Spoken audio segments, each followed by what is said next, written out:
Today is Tuesday, 6th August 2024, and the war of nerves in the Middle East continues, with everybody waiting to see what Iran is going to do.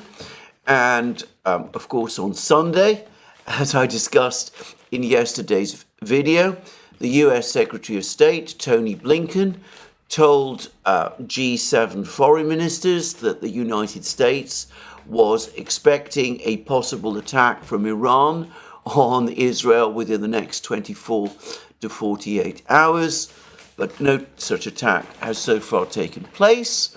And we now get a report from Axios which tells us what I am sure is the truth, which is that the United States has no idea when the attack by Iran on Israel, which everybody now is sure is coming, will in fact take place. The article in Axios is actually quite remarkable in its tone, and I'm going to read extracts on it.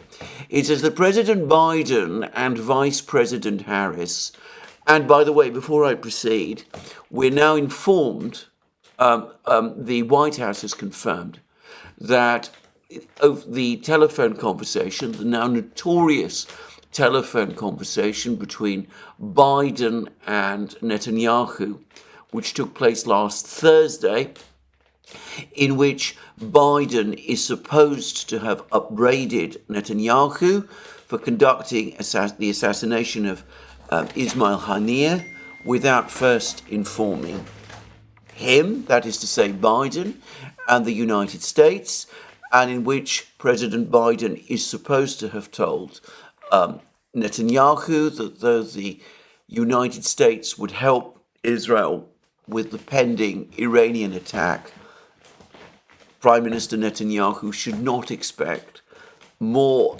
assistance of the same sort from the United States in the future if Israel continues in the way that it has been doing.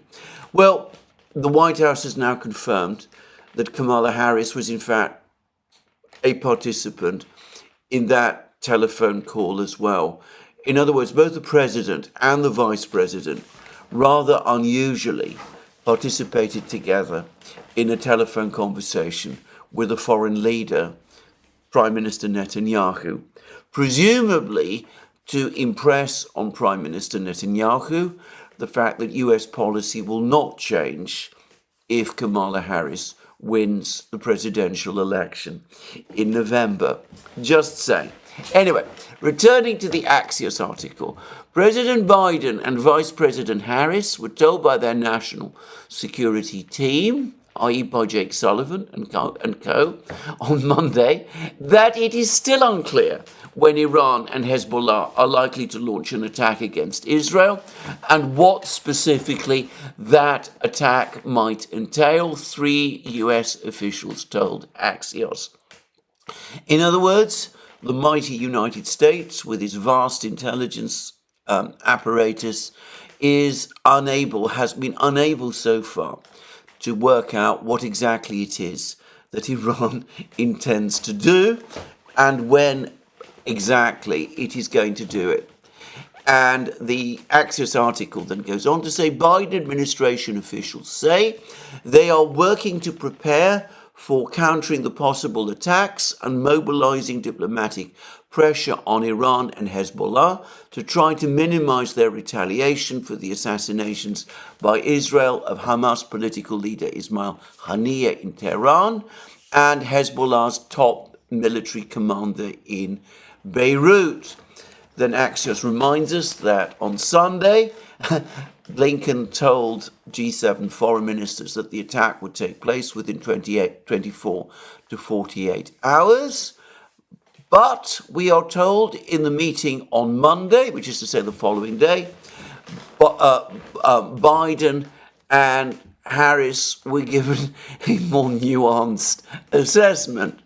The officials said Biden and Harris were told US intelligence expects a scenario involving 2 waves of attacks, one from Hezbollah and one from Iran and several of its other proxies, which is a remarkable intelligence achievement that they can work that out. if you've been following my programs, you will know that I've been saying that, and lots of other people have been saying it, that there will be attacks almost certainly on Israel by both Hezbollah and Iran. And again, as I said, the US intelligence community has now briefed the president, based on all its vast resources of secret information, about something that all the world, myself included, for the last couple of days has been saying. But then we get to the real admission. But it was still unclear to US intelligence who was going to attack first and what kind of attack they're going to conduct, the officials said. One US official said intelligence indicates the response by Iran and Hezbollah is still a work in progress, and both are undecided about what exactly they want to do. Now, that is probably true. I'm sure that the Iranians and Hezbollah are still trying to work out what they are going to do. And I'm sure that there's a lot of discussion about the way forward between the various parts of the very complicated Iranian government. I think it is also likely that after the events surrounding Haniyeh's assassination, there's been a general tightening of security in Tehran. The Iranian security services are probably finally taking steps to seal Tehran and to prevent discussions about what Iran intends to do from leaking out. And just to repeat a point which I've just made, even if one allows for the fact that the Iranians probably are still undecided about what it is exactly that they're going to do, there may be a school of thought in Tehran that playing it long, engaging the Americans and the Israelis in a war of nerves, actually plays to Iran's advantage. It makes the Americans and the Israelis more nervous and more unsure about what the response is going to be. Now, that is the tactic. As I said, it can be a very effective one.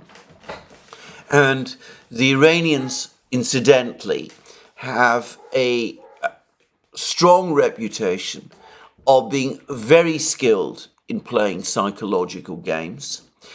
But having said that, if it is taken too far, then the assumption will start to grow that, in fact, Iran can't make up its mind, that, in fact, it's dithering, and that might actually prove, in the end, counterproductive, as it might end up making the United States and, of course, Israel specifically more confident rather than less. But anyway, we're all waiting to see what the Iranians are going to do. And it's clear that the Americans are clueless for the moment about it. And we're told that the meeting, which took place in the Situation Room, also involved Biden and Harris being updated about several US soldiers who were seriously wounded in a rocket attack on Monday, that's to say yesterday, by pro-Iranian militias, Shia militias, in other words, which against the Al-Assad airbase in Iraq. And there've been attacks on this airbase before. And of course, yesterday, another sign of the very tense situation, another attack like that took place, and we're told that some US soldiers were seriously wounded. As is invariably the case, the United States is telling us very little about these attacks. So, by the way, are the Iranians. There have been a constant little hammering away of attacks by Shia militias on these various bases in both Iraq and, by the way, in Syria as well. There was an attack some time ago on the American air base in Al-Tanf in Syria, for example. This has been, as I said, a steady drumbeat of attacks up to now. They've not yet escalated into all-out attacks intended to overrun these bases. but these are more harassing and warning attacks, but they take place all the time, and they're entirely to be expected at a time like this. And we're then told that there was a discussion about the steps that the United States will take to defend US forces and respond to any attack against US personnel in a manner and place of US choosing, which is to say that the United States also has not yet formulated a way in which it too is going to respond. And Axios also tells us that the Pentagon expects more attacks by Shia militia against US forces in the region, and stressed that growing tensions in the region are making the militias feel less restrained by Iran to attack US forces, which is an interesting admission, again, that the Iranians up to now have been a force for restraint.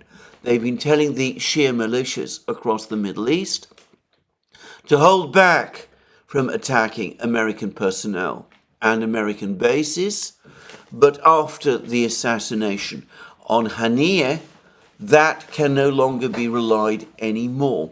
In other words, the assassination of Haniyeh in Tehran on the inauguration day of the Iranian president is now putting American lives at risk. Anyway, there's been attempts by the Americans also to mend fences. Apparently, Secretary Blinken also spoke yesterday to Qatar's Prime Minister, Mohammed bin Abdul Rahman Al Thani, and apparently Blinken also asked the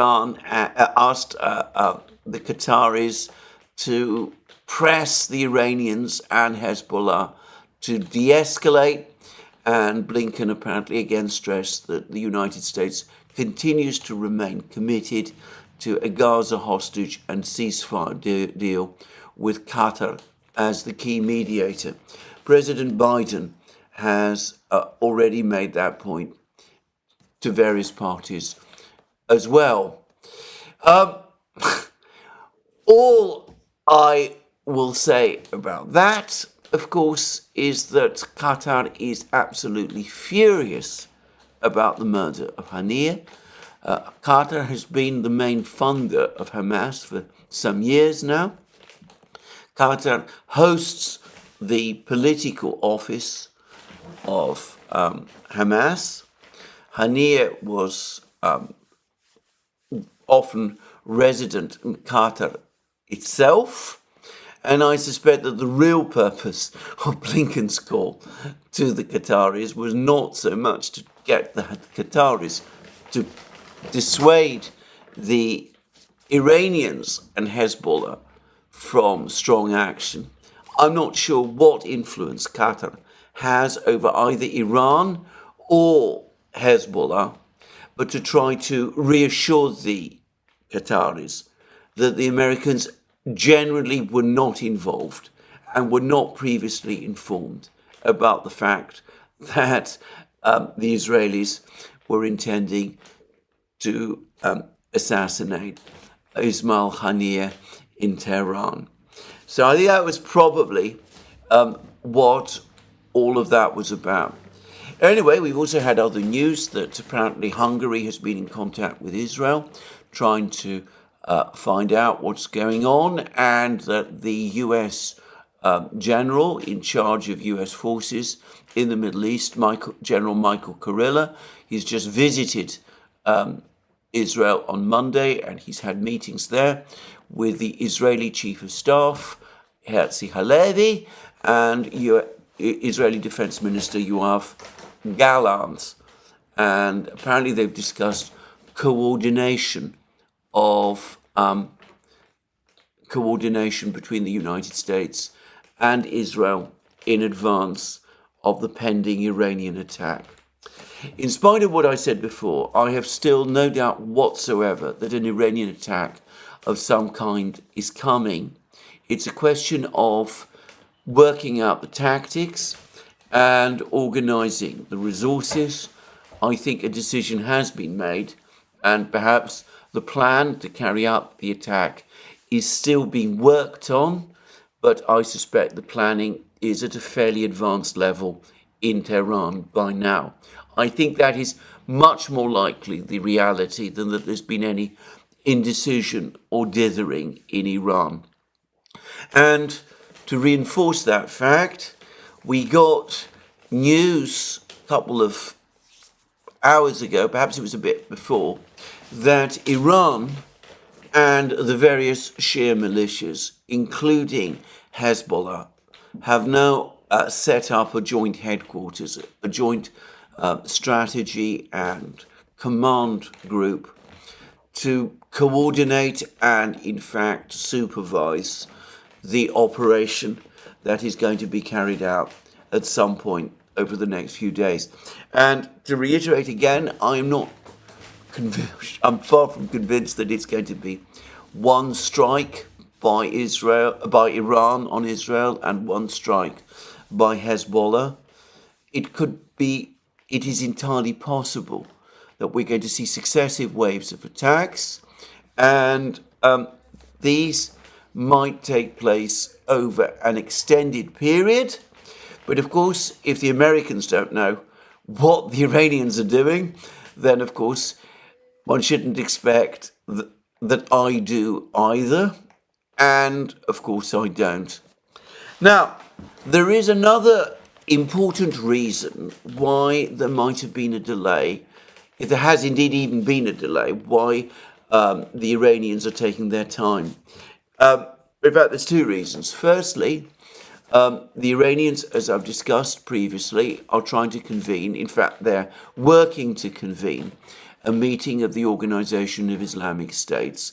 And I still believe, and it is still my view, that Iran will probably want that meeting to take place before Iran itself launches the attack that it is planning. The reason is it does not want Islamic states to fail to turn up to this meeting. It wants as many states turning up to this meeting as possible. It might be difficult to get them to agree to do that if there is already a war raging in the Middle East. So it wants as many Islamic states as possible, and it will want as strong a statement as possible from the Islamic states expressing support for Iran. And again, that might be easier to do before the attack takes place than it might be after.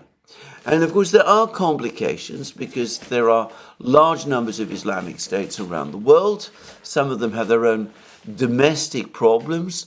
There is a major political crisis underway in one of the biggest, which is Bangladesh. The prime minister of that country has just been overthrown in what appears to be a military coup, though I ought to say a military coup that has, or appears to have, a considerable amount of popular support within the country. Anyway, she has apparently fled. The prime minister has fled to India, which is the country that played an instrumental role in achieving Bangladesh's independence from Pakistan during the 1971 war. And indeed, the Prime Minister who has just fled is the daughter of Bangladesh's independence leader, Sheikh Mujibur Rahman, whom I very well remember, by the way, from that time. He was himself assassinated sometime after Bangladesh gained independence in a coup which overthrew him as well. Anyway, I'm not going to explore these events in Bangladesh in this program. I merely point out that Bangladesh is, of course, an important Islamic state and that it is going through a political crisis, and that might, for all I know, be a further factor complicating and delaying the convening of this meeting of the Organization of Islamic States that Iran is urgently seeking to convene. Of course, the other factor which might be a cause for the Iranians to take their time is the visit to Tehran of the Secretary of Russia's Security Council, the former Russian Defense Minister, Sergei Shoigu. And Shoigu has come to Iran, and he's had very detailed discussions with the Iranian leadership. And he has himself now confirmed that Russia, that he specifically discussed with the Iranian leaders precisely the situation in the Middle East connected with the events that have just been taking place with the murder of Ismail Haniyeh. And there's a report about it in TASS. And we read the following. This is the TASS dispatch about Shoigu's visit. Security Council Secretary Sergei Shoigu has said that during his working trip to Iran, the recent tragic events in Tehran and the aggravating situation in the Middle East as a whole were discussed. Shoigu met with Iranian President Masoud Pezeshkian, the Secretary of Iran's Supreme National Security Council, Ali Akbar Ahmadi, and Chief of the General Staff of the Iranian Armed Forces, Mohammad Bagheri. And then there's a quotation from Shoigu in the TASS report.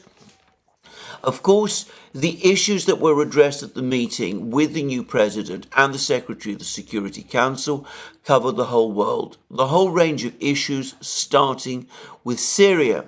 Certainly, the disturbing situation on Lebanon's border with Israel were on the agenda. Of course, the recent tragic events that took place in Tehran were touched upon. It was impossible to bypass this topic. So this confirms that this was a long pre-arranged visit, but from the point of view of the Iranians, it has come at a very helpful time because they're able to discuss the whole situation with the Russians and seek Russian support. And there are lots of reports, which of course I cannot confirm, that as well as the Murmansk electronic warfare system, very powerful electronic warfare system, that the Russians are supposed to have transported to Iran, the Russians have been transporting a whole host of other weapon systems to Iran as well, including first and foremost and primarily air defense systems. I don't know of what kind, but supposedly they are on their way, or they are arriving. Now, that is important for a number of reasons. Firstly, and obviously, if Russian air defense systems are arriving in quantity in Iran, then that will undoubtedly strengthen very considerably Iranian air defenses. We've seen in Ukraine how effective the Russian air defense system is. It will be, however, and this must be said, impossible to reproduce in Iran, a huge country, the kind of air defense system that the Russians have in their own country or on the conflict line in Ukraine. There simply isn't the time to do that, to set up a fully integrated, fully organized air defense system in the course of just a few days. I mean, it's an impossible thing, but presumably what will happen is that the Russians will try with the Iranians to help the Iranians obtain greater security for certain important locations, perhaps the government district in Tehran, certain important airfields, certain key military facilities, and perhaps the nuclear facilities as well, the places where Iran stores its enriched uranium and all that kind of thing, and the nuclear power station at Bushehr, which the Russians, by the way, partially built, and things of that kind. But it goes further than that, because, of course, the Russians cannot train the Iranians to operate this very complex system in just a few days. If Russian air defense systems are indeed being deployed to Iran, then it is impossible to see how they can operate unless Russian technicians actually arrive in Iran itself and assume direct operational control and staffing of them. In other words, American and Israeli fighter jets, or indeed American and Israeli missiles, if they are launched at Iran, assuming these air defense systems are actually being sent to Iran at all, this is all rumor at the moment. I've not seen it confirmed anywhere. The Americans, interestingly, have said nothing about it. But if this is really the case, then it is the Russians who will be operating them, not the Iranians. I say that because even though Iran does operate some Russian air defense systems, like they have Tor systems, for example, which were short-range systems, which were supplied by Russia. They have a single S-300 system, also supplied by Russia. They do not have the numbers of air defense technicians trained to operate these systems to be able to do so on a large scale, unless, of course, cooperation between Iran and Russia in this field is far more extensive than anyone has suspected, and the Iranians have been training to operate these systems in Russia for some time, and that the Russians have been keeping these systems in Russia, perhaps in reserve, and perhaps there's been some kind of agreement between the Iranians and the Russians that these systems would not be sent to Iran unless a particular crisis materialized, appeared, and that this is, in fact, what has happened at this time. Now, I don't know, as I said, but this is all very speculative, and I'm not going to try and push this too far. But of course, if the second is true, then it is in some ways as momentous as the first. In the case of the first, if the Israelis and the Americans are up against an air defense system, in part at least operated by Russian technicians, then of course that again puts the United States and Russia head to head. It's not the first time, by the way, this has happened. During the Korean War of the early 1950s, aircraft, MiG-15 aircraft that were operating over the skies of North Korea, dueled with American fighter jets, and as has only gradually been admitted, was admitted long after the war, many of those so-called North Korean MiG-15s were actually flown by Soviet pilots. So Soviet pilots were engaging American pilots in actual air combat in the skies over North Korea in the early 1950s. And that is now fairly well known. What is not so well known is that Soviet technicians were also operating air defense missiles that were shooting down American aircraft in Vietnam in the 1960s and 1970s during the Vietnam War, especially when the S-75 Dvina SAM-2 guideline air defense missiles were first deployed to North Vietnam.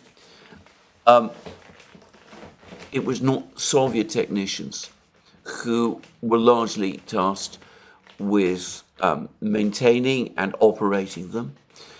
And of course, the same thing happened in 1970 during the so-called War of Attrition between Israel and Egypt. The Soviet Air Force at that time, following a stormy meeting that took place in the Kremlin between the Soviet leadership at that period, Brezhnev, Kosygin, Suslov, Podgorny and the others, and the Egyptian president Gamal Nasser, the Soviet Union essentially assumed responsibility for the air defense of Egypt, which at that time was experiencing air attacks by the Israeli forces. And the Soviets dispatched a large number of air defense systems, including specifically S-125 Pechora, SAM-3 air defense missiles, alongside the S-25 SAM-2s. And also the Soviets also dispatched a significant number of MiG-21 fighter jets, which were also crewed by Soviet aircraft. And those Soviet air defense missiles and those Soviet MiG fighters, again, dueled with the Israeli Air Force over a period of several months in what the Israelis call the War of Attrition, but what the Russians call Operation Kafkaz. Just saying. So all of this has taken place before, and we are returning again to the situation that existed in the Cold War, during the Cold War, of proxy conflicts between the superpowers, the Russians on the one side, the Americans on the other, the two sides dueling in various countries around the world, though this is, of course, materially very different from the other proxy conflict that is happening in Ukraine, where the Russians are themselves directly involved and have been warning the Americans against strikes on Russian territory. This is, as I said before, a return to the classical proxy conflicts of the Cold War. Now, that's one scenario. The other scenario, as I said, is the one about the Iranians having already received over several years, possibly, training in the operation of these systems, in which case, of course, the relationship between Iran and Russia is even closer in defense terms than anybody had appreciated. And in some ways, that is as momentous a development in itself as the actual presence of Russian air defense specialists in Iran. And I'm going to just quickly round out by saying that if this is the case, if the Iranians and the Russians have a much deeper defense relationship than had been publicly admitted, assuming that the Saudis were aware of that, that might have been a factor in persuading the Saudis last year to decide that a war against Iran, the defeat of Iran, was impossible, and that they should accept Chinese mediation and seek a rapprochement with the Iranians instead. Just saying. Anyway, a lot going on here. We don't know, again, the details. We're looking, if you like, at the pieces of the jigsaw, trying to put it all together And it's entirely possible that all these latest speculations that I've just indulged in are simply wrong. As I said, we only have bits and information. It might even be that none of this information is true. The Russians haven't sent any equipment, any weapon systems to Iran at all. That Shoigu was simply there to have a conversation, a long scheduled conversation with the Iranian leadership, and as this TASS dispatch sort of implies that, the Iranians and the Russians commiserated with each other, and there's nothing more to it than that. I don't believe that myself. I think that all of these reports about some Russian missile and electronic warfare deployments are almost certainly true, but it's quite possible that I'm wrong. Anyway, just to say, assuming that this is the case, then again, the Iranians would probably want to delay their response until all of the Russian equipment or Russian supplied equipment was in country and in place and was rendered operational. They would not want to start attacks on Israel that lead to Israeli counterstrikes whilst the Russian missiles and their radars are still loaded in crates, still parked on Iranian air bases. They would want the systems up and running and ready to counter whatever missiles and aircraft the Israelis hurl at them. So that's as I said, one other reason why the Iranians might be taking their time. Now, that might also explain something else. There's now multiple reports which say that the Israelis are becoming so nervous about all of these developments that there is pressure within Israel, presumably from within the hardliners within the Israeli cabinet, people like Ben Gvir and Smotrich and others like that, not to wait, but to launch a preemptive strike on Iran. And for all I know, it could be that these demands are being made precisely because the Iranians and the Americans know about all of this Russian equipment that's starting to pile up in Iran, and that they're worried that eventually it will become operational, and that Israel therefore needs, according to this argument, to conduct its strike on Iran before the Russians and the Iranians have sorted out all of these deployments. And that might explain, in part, why these reports about a preemptive strike are floating around. And at the very least, the existence of these reports shows the toll that the war of nerves is taking on people in Israel, that they're not happy to be simply sitting back, waiting for the attack to come.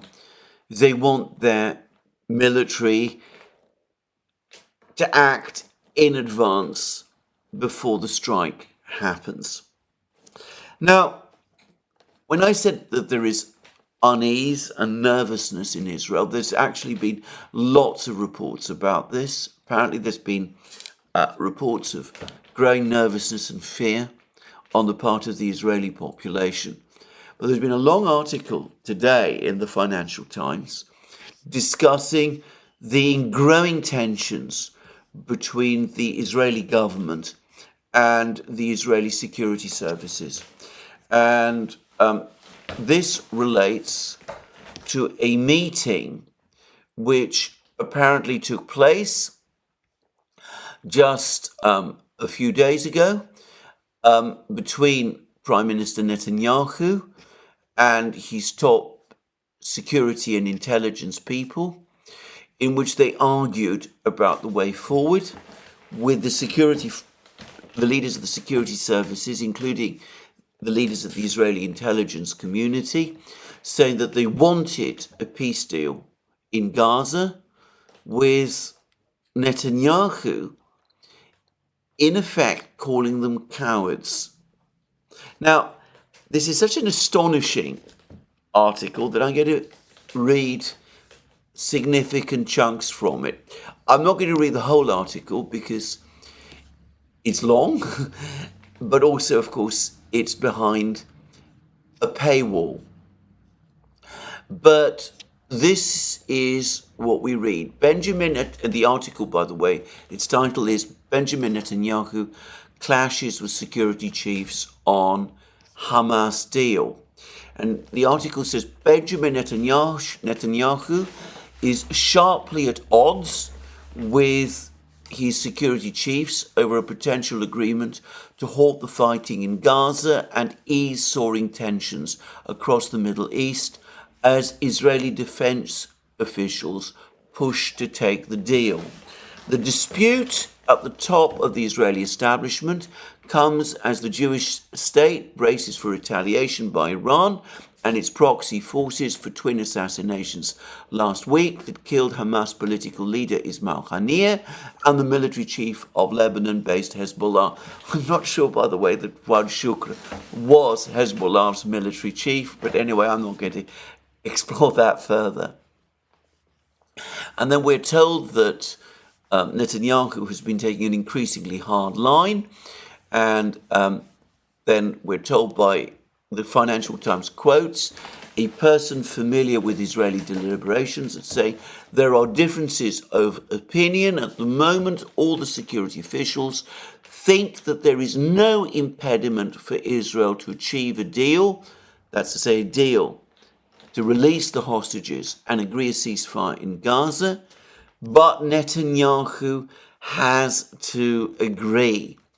And we are also then told that the security officials who support the deal include head of Israeli Defense Forces Herzi Halevi, that's the military chief, spy agency Mossad chief David Barnea, Israel's main negotiator at the talks, and Ronen Bar, the head of the Shin Bet Internal Security Agency. A person familiar with the situation said all the defense figures present at a contentious meeting last week, so we're told the meeting took place last week, we're not given the exact date, favored reaching an agreement. And apparently, and this is again, the article goes on to say, Defense Minister Yoav Gallant is also seen as favouring a deal, saying on Wednesday in a call with his Italian counterpart that there was immediate importance of achieving an agreement for the return of the hostages. But then we discover that Netanyahu not only does not agree, but he is furious about this. And then according to the Israeli media, specifically Channel 12 News, there was a vocal late-night exchange between the Prime Minister, Netanyahu, and senior security officials. And then there's a quote of what Netanyahu is supposed to have said. "You are weaklings.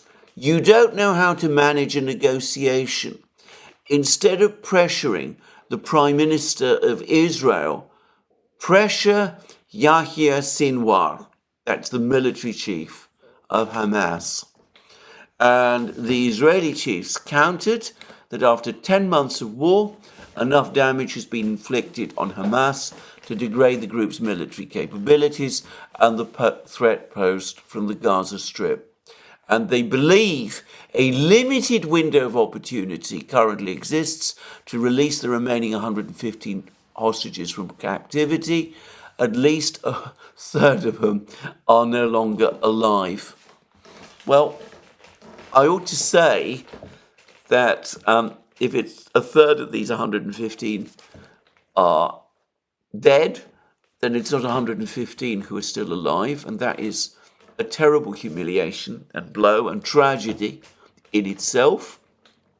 But, of course, as I discussed 2 days ago, we've now had a report from CNN and the Institute for the Study of War, amongst others, and they've come forward and said that it is simply not true that Hamas has been degraded. Hamas, on the contrary, is reconstituting itself. It's got 8 operational battalions in Gaza, and 13 more are being reconstituted, and Hamas has returned to north and central Gaza in force. But anyway, let's put all that aside and notice again the anger, the extraordinary, bitter exchanges between Netanyahu and his officials. Netanyahu supposedly calling his top defense and security officials weaklings, ordering them to conduct assassinations against people like Haniyeh and Shukr, leading to an escalation of tensions in the Middle East.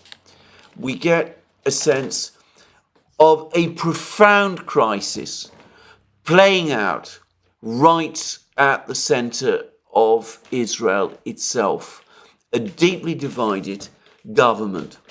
Now, short time ago, just to reiterate, Ray McGovern, the former CIA analyst, I believe he's effectively the president, one of the co-presidents of VIPs, Veteran Intelligence Professionals for Sanity, one of the best organizations and institutions in the United States. You can forget all the things that you get from the various think tanks and websites and media outlets connected to the MIC that you find in Washington. You will get more good sense and reason and logic from reading the various reports and analyses by VIPs than you will from any of those, or indeed very often from the US intelligence community itself. But anyway, Ray McGovern said that if the United States, if the US president took a strong line with the Israelis at this time, with Prime Minister Netanyahu specifically, he would find strong support in Israel from the Israeli military, intelligence and security establishment. I'm going to go even further, by the way. Now, Israel is a constitutional democracy. It's at least it's a country where the military and the security and the intelligence people accept completely the authority, the legal authority of the constitutionally, I say constitution, Israel actually doesn't have a written constitution, but anyway, of the lawful elected prime minister of the country. However, in any other country that I can think of, well, at least in any other Middle Eastern country, in any other country outside the collective West,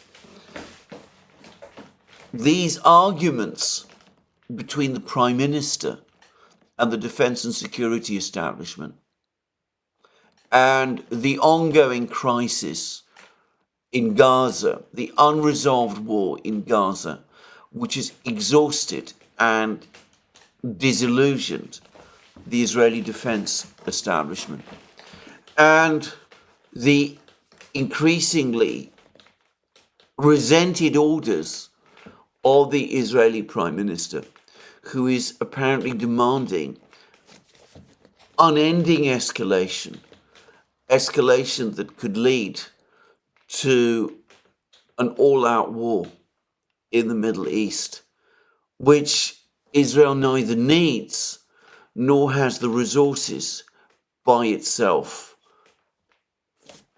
to conduct. Well, in a lot of other countries that I can think of, an argument of this kind would set up the situation for, in effect, a coup. Just saying. I don't expect it to happen, not in Israel, but, well, the mood in Jerusalem and Tel Aviv, where these decisions are made, must be incredibly fraught at this time. And if it is really the case that Prime Minister Netanyahu called his commanders weaklings, well, we get a sense of how bad the situation has become.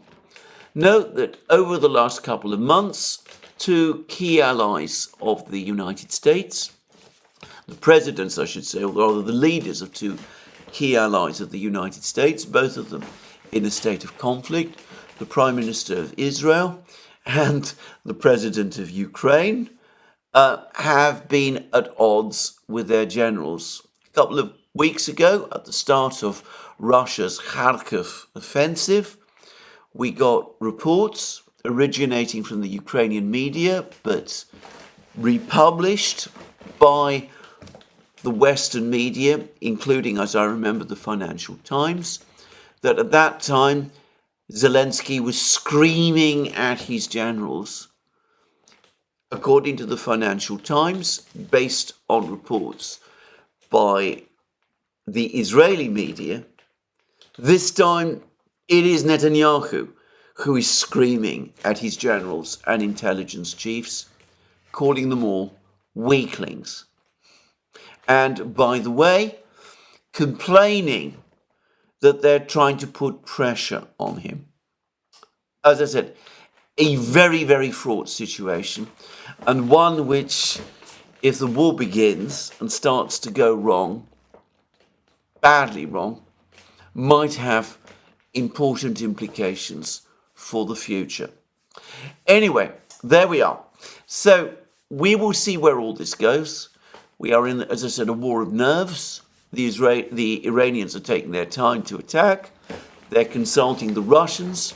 The Russians may be cooperating and working with the Israelis as the preparations are made for the Iranian attack. As I said, we don't know exactly what is going on and what discussions are taking place, but the reports suggest major Russian commitment to helping Iran at this particular time.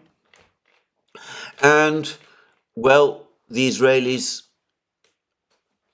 the mood in Israel becoming increasingly fraught, and the Americans completely at sea. They have no real control over the situation. They're having to mend fences with Qatar, almost certainly assuring the Qataris that, they were negotiating all along with good faith when they were talking about a ceasefire. They weren't really plotting with the Israelis to murder Hamas's chief negotiator. And completely ignorant, unable to work out what exactly it is that the Iranians are going to do, and probably, however, well informed about any Russian supplies to Iran.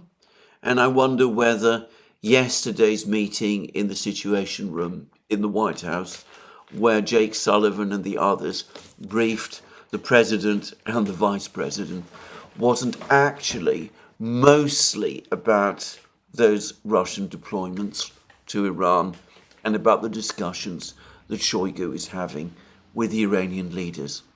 Anyway, all very interesting. Now, there has been some actual diplomatic moves by the various players connected with the latest events. Shoigu himself, after he wrapped up his work in Tehran, went on to Baku to Azerbaijan. Now, again, almost certainly this is a long pre-planned visit. The Russians have been, over the last few years, improving significantly their relations with Azerbaijan. Azerbaijan and its leader, Aliyev has become increasingly, Islam Aliyev has become increasingly friendly, has established a good personal relationship, in fact, with the Russian President Vladimir Putin. And of course, there's the complex conflict with Armenia, Azerbaijan has with Armenia, where the Russians have been trying to act as mediators to sort out as well. But the Iranian media has been speculating that one of the other things that Shoigu will have done in Baku is to warn or caution or advise the Azerbaijanians. I doubt that Shoigu would have given any kind of warning to the Azerbaijanians, but to advise the Azerbaijanians not to let themselves get drawn into any conflict between Israel and Iran on Israel's side. Israel and Azerbaijan formerly had a very close relationship. The Israelis supplied a significant amount of military technology and assistance to Azerbaijan, which enabled Azerbaijan to win the 2020 Nagorno-Karabakh war. There's been lots of reports and rumors about Israeli spy bases on the territory of Azerbaijan. And of course, in a crisis of this kind, the Russians and the Iranians will want to reassure themselves that Azerbaijan is going to remain neutral and will not be providing facilities for the Americans and the Israelis, say, to spy on Iran or to do those things, or to create problems for Iran on its northern borders. I will say I doubt that Azerbaijan would be seeking to do this anyway, if only because Azerbaijan itself, quite independently of any advice from Russia, has also been trying to improve relations with Iran recently. The former Iranian president, Ebrahim Raisi, actually died back in May following a trip which he made to Azerbaijan, where he was on a fence mending mission. However, there have been problems in the relationship between Azerbaijan and Iran more recently. There are reports that Iran has recently agreed to supply weapons, to sell weapons to Armenia, Azerbaijan's rival. Apparently, the Azerbaijan has warned Iran against doing this. And, well, I don't know anything about his background, and this is the most complete speculation, but I noticed that the new Iranian president, that his surname is Pezeshkian. That does sound to me a little bit like an Armenian name. And I wonder whether, though obviously he's a Muslim and apparently is from northern Iran, and I don't see that there's any Armenian familial connections in any of the reports that I've seen. But I do wonder whether the Azerbaijanians are wondering whether perhaps this arms deal between Iran and Armenia might not be connected to the election, the recent election of Pezeshkian, who they might worry does actually have some sort of Armenian connections. I doubt it myself.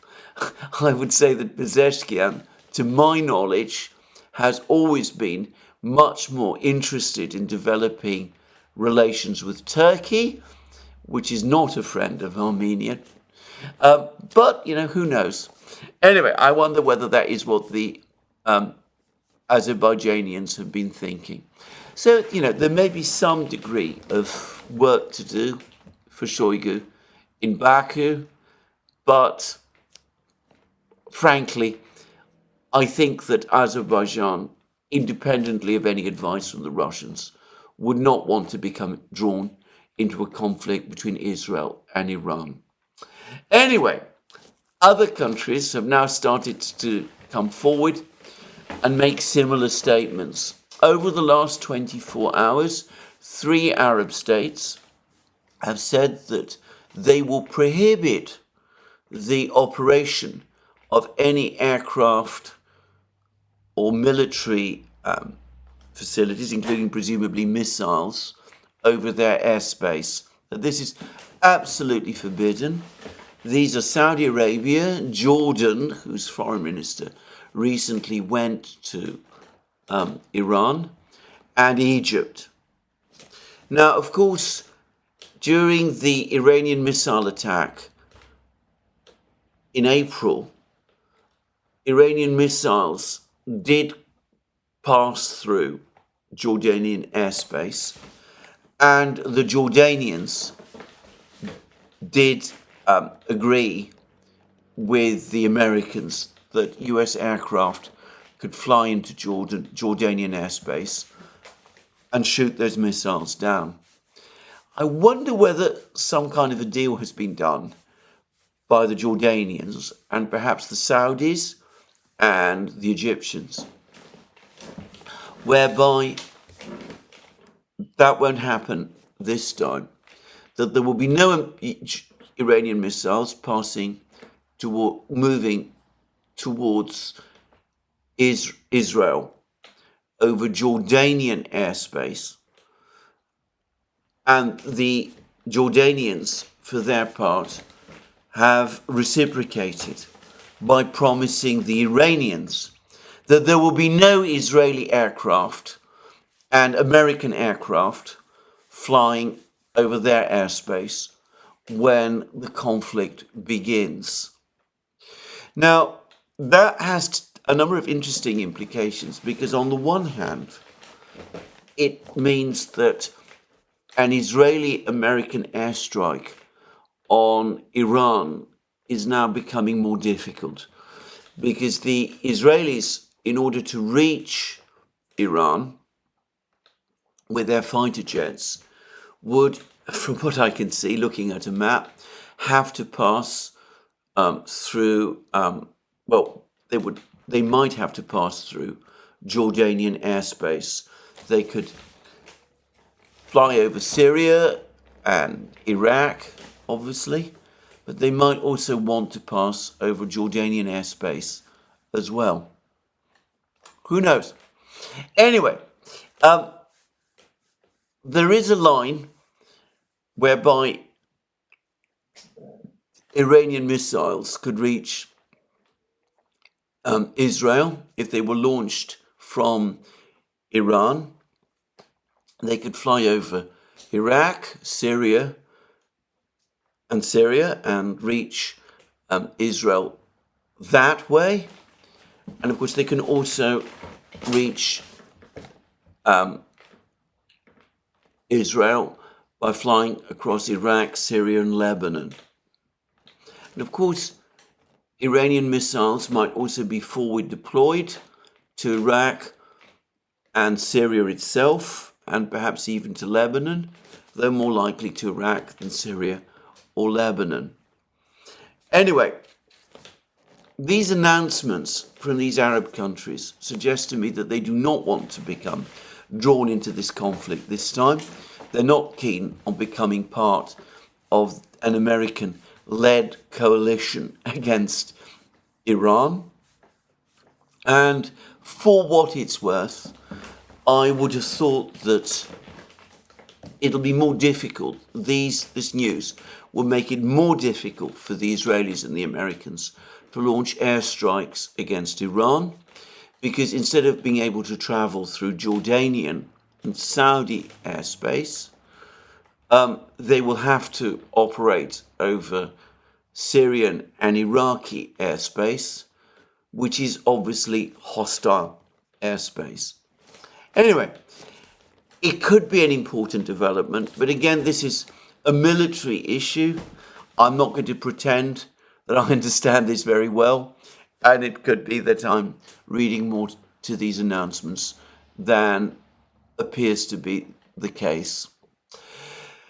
One way or the other, we are in a very tense situation. We're seeing each side maneuvering for position. The BRICS states, on the one hand, Russia acting as the point party in these events, the Americans and the Israelis tense and worried about what to do, the Arab states scuttling away, trying to avoid getting drawn in and involved, and, well, other countries around the world very worried, very angry,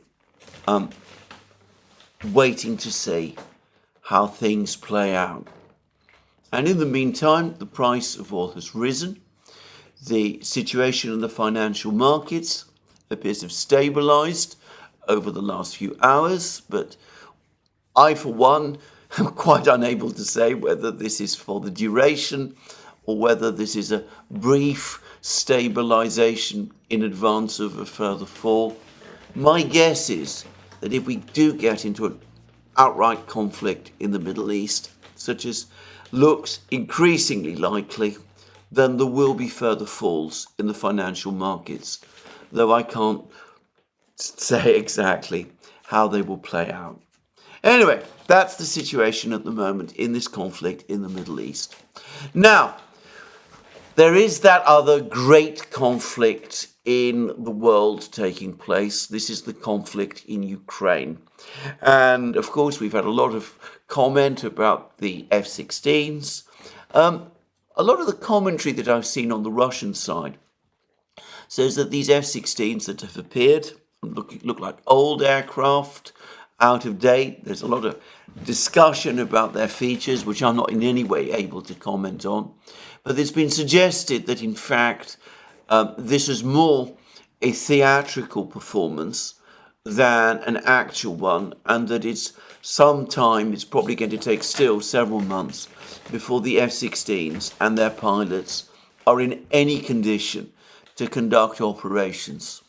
Well, that may be true, but there is one development with the F-16s which does, I think, cause concern, which is that the Ukrainians have again refloated the idea of basing the F-16s in Romania, in air bases in Romania.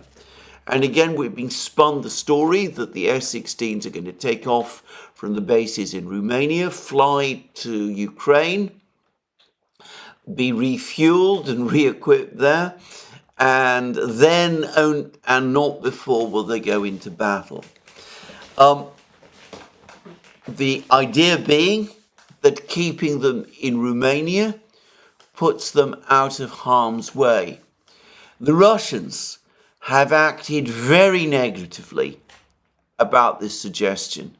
They've said that they would regard the basing of F-16s in Romania as an aggressive step and as a threat to themselves, and they made it very clear that if F-16s engage the Russian forces in Ukraine, then they are prepared to hunt them wherever they go, and that might, for all I know, be these air bases in Romania. So I wouldn't regard this as just a smoke and mirrors exercise by Ukraine up to now. Even if the F-16s themselves are not that potent, the Ukrainians are already talking about doing things with them which could easily escalate the situation and again play to the long-established Ukrainian objective of involving the United States and the Western powers in their affairs by perhaps provoking a Russian missile strike on a Romanian, which is to say a NATO airbase, which might result in demands from Romania and Ukraine for action to be taken against the Russians, supposedly in accordance with Article 5 of the Washington Treaty. Just saying. Anyway, let's put all this aside and let's focus instead for the moment on the events on the battlefronts. Now, over the last couple of hours, the Ukrainians attempted 2 raids onto Russian-controlled territory. One was in Kursk region, which is, of course, pre-2014 Russia. There was apparently cross-border shelling of Kursk region by the Ukrainians. A Ukrainian sabotage group supposedly tried to enter into Russian territory. It was defeated and thrown back. The governor of the region has spoken about it, and for all I know, there's all kinds of things that the Russians are going to do in this part of the border as well. We'll come to what's going on in Volchansk shortly.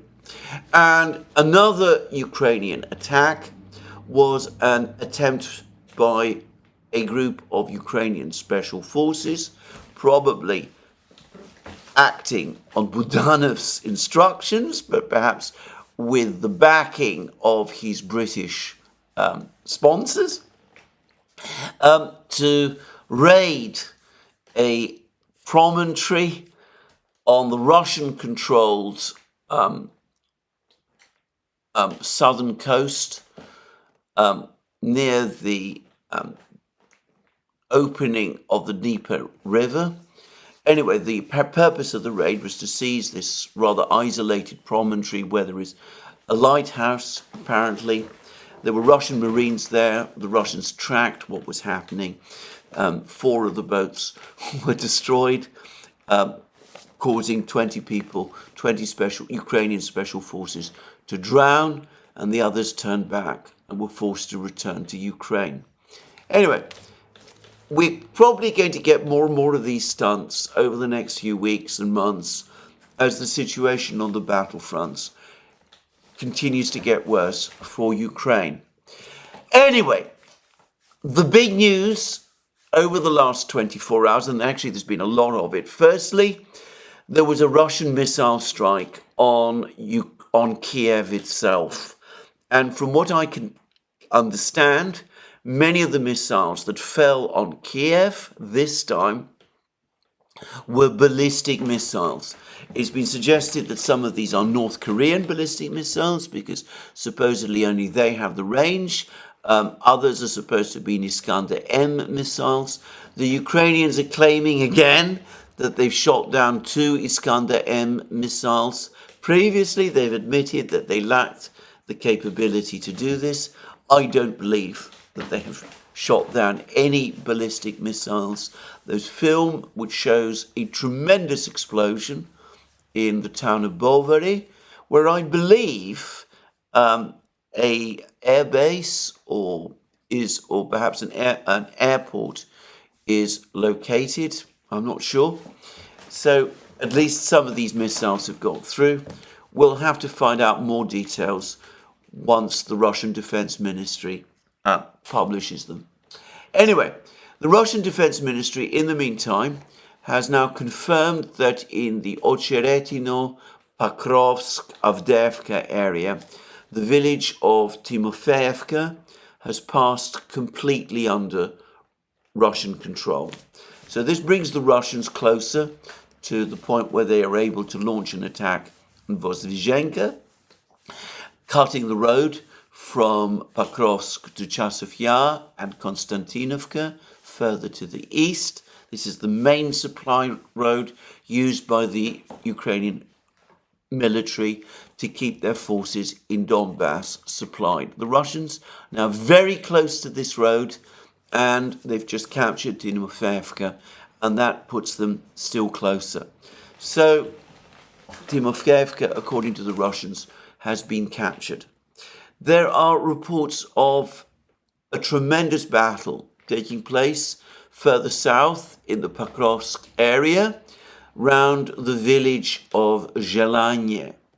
And, well, the various mapping projects show significant Russian advances in and around Zelanye, and the Russians in the past over the last couple of days, have been saying that there are significant Ukrainian forces encircled in this area, elements of 3 Ukrainian brigades, and it looks as if the net on these Ukrainian troops is tightening. There are some reports that the Ukrainians are preparing to evacuate their troops completely from this area, abandoning Zelanye to the Russians, in which case the Russians will be able to capture this territory and consolidate control of it. And there's already reports that the Russians are starting to push their forces further, that they're moving to try to capture more of the villages to the west of Zelanye, like Novo Zelanye and Ptiche and other places like that, bringing them ever closer to Selidovo and to the road from Karlovka to Pokrovsk. So overall, a very bad situation, a continuing deterioration of the situation in the vital Pokrovsk area for the Ukrainians. There's now also film which has appeared, which shows a Russian armored vehicle operating inside the village of Konstantinovka. This is the village of Konstantinovka near Kurakhovo and Marinka, not the city or the town of Konstantinovka close to Chasov Yar. Anyway, this is the village. The Russians control large stretches of the road from Konstantinovka to Vuhledar, and we now have pictures of a Russian armored vehicle inside Konstantinovka itself. I am not particularly skilled at understanding, at seeing film. This is a film of an attack on this armored vehicle inside Konstantinovka that has been published by the Ukrainians.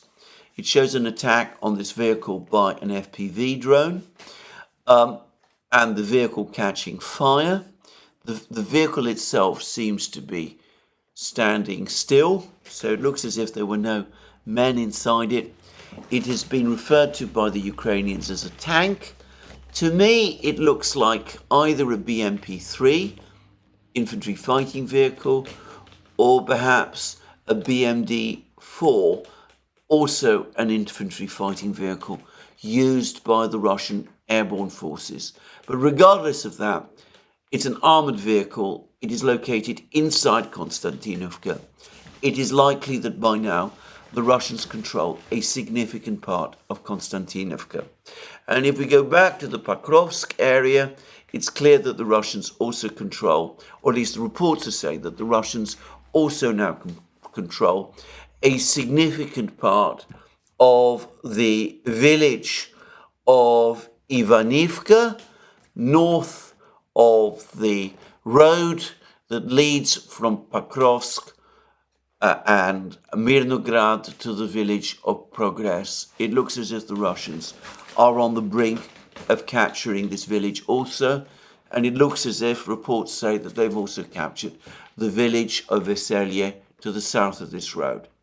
So that's all alarming news for Ukraine, but there's even more alarming news for Ukraine from the Toretsk area. In fact, the situation in Toretsk is becoming, as far as I can tell, catastrophic. There's been an article about the situation in Toretsk in the New York Times, and the title of the article is "The Long Battle for a Ruined City," this is Toretsk, "takes a desperate turn." That's the title. And if you go further inside, deep inside the article, you learn that the situation in Toretsk has become catastrophic for the Ukrainians, and that there's complaints from one of the brigades that have been redeployed to Toretsk by the Ukrainian military from the Chasov Yar area, that they were effectively defeated by the Russians.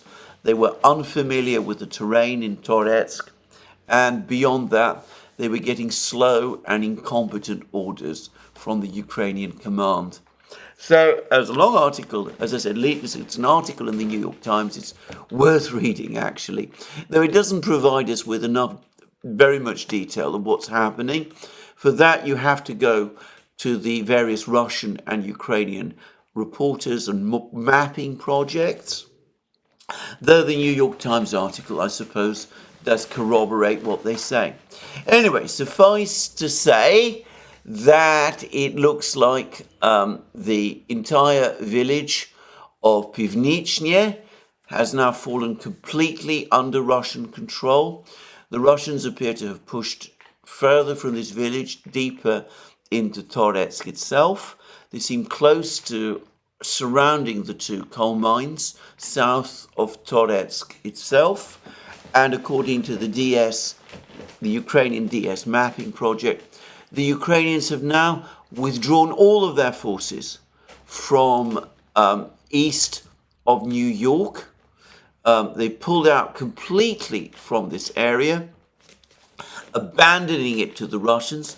This is the area where there was supposed to be a cauldron forming. The Ukrainians have had to retreat in order to avoid falling entirely into the emerging Russian trap. And there is rather dramatic film of the Ukrainians retreating from this area under cover of darkness, under drone and missile attack and artillery attack from the Russians. It's likely that Ukrainian losses in this area have been very high. Now, we've received less news from Siversk and Kupiansk and Chasov Yar over the last couple of hours, but we have received some important news from Volchansk. Apparently, the Russians not only are continuing to advance through the area of the high-rise buildings, of which General Abdi Aladinov of the Chechen forces says that they now control more than half, but they've also apparently captured the main police station, Volchansk's main police station in Volchansk. So, though progress in the Kharkiv area by the Russians is slow, it remains steady. According to Group of Forces North, they are numerically heavily outnumbered by the Ukrainians in this area. I don't think that this means that they expect that the Ukrainians are going to drive them back, or that Group of Forces North is not still advancing in Volchansk, as, for example, the military summary channel appears to think. I think that Group of Forces North have been publishing this information about the large numbers of Ukrainian troops who are now concentrated in the Kharkiv region, and the fact that they are outnumbered by them, in order to explain, or excuse if you prefer, the slow, incremental, grinding nature of their advance. Just saying. Anyway, it does seem, however, according to the latest reports, that they've made more progress, the Russians have made more progress in Volchansk. Now, Shoigu, the Secretary of the Security Council, the Russian Security Council, has not just been talking about the situation in Iran, he's also been talking about the situation in Ukraine. And I have it on unimpeachable authority that he continues to be the overall person supervising the conduct of the war in Ukraine, that the line of command is from the various force commanders to the overall military commander, who is General Gerasimov, who is, of course, the chief of the General Staff, and that in terms of the conduct of the war, Gerasimov does not report to Belousov, who is the defense minister, but instead to Shoigu, who is the secretary of the Security Council. In other words, that the line of command is the same as before the switch of positions when Shoigu was transferred to the Security Council and Belousov took over as defense minister, and of course Shoigu in turn reports directly to Putin. Anyway, Shoigu has said that the Ukrainians have lost 115,000 men since the middle of June. He says, the territory liberated by our forces in these 2 months has covered 420 square kilometers, and according to our defense ministry, Ukraine has lost more than 115,000 men. This is a big number, 115,000, nearly 60,000 a month. But this could have been stopped if conditions set forth by our president were observed. That's to say, the offer Putin made some weeks ago, when he spoke to the Foreign Ministry Board, that there'd be a ceasefire, but only if the Ukrainians pulled out completely from the 4 regions. So it's now clear what we have to do. Our troops are moving forward. This is what Shoigu says.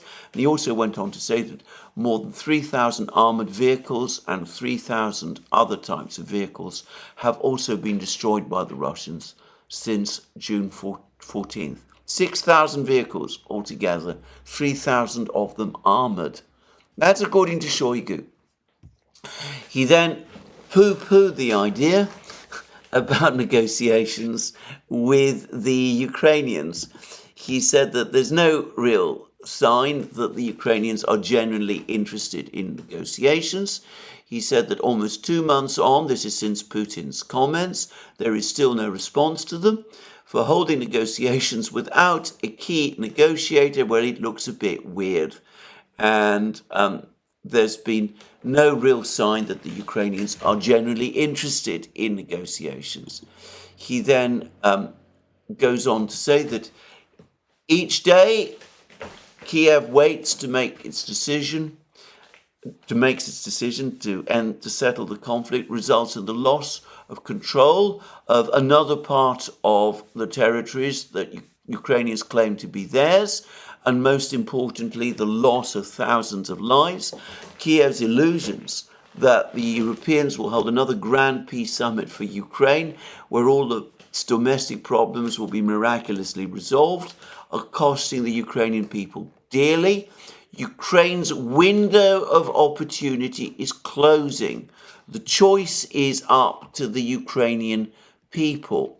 And then he spoke about the cynicism of the West, and recently its Ukrainian stooges are sparing no effort to ensure a pause in combat operations, in other words, a ceasefire, which is not accompanied with any proper settlement negotiations, in order to give the Kiev regime a chance to regroup. But we're not going to believe in their words. We will rely only on concrete actions. I'm getting all these quotes, by the way, from Shoigu, from the official Russian news agency, TASS. So there we are. The war in Ukraine goes on. The Russians very uninterested in what the Ukrainians are doing in terms of peace. The Russians pushing forward, the Ukrainians still suffering immense losses, a catastrophe for the Ukrainians developing in Toretsk. Even the New York Times admits as much, and the Russians pushing forward relentlessly towards Mercouris.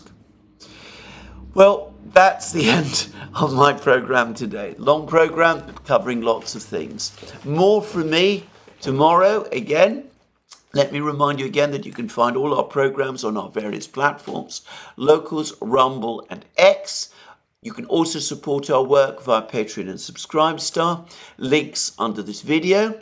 Don't forget also to check out our shop. Lots of amazing things that you can find there. Hats, hoodies, t-shirts, magic mugs, all those amazing things. And last but not least, if you've liked this video, please remember to tick the like button and check your subscription to this channel. That's me for today. More from me soon. Have a very good day.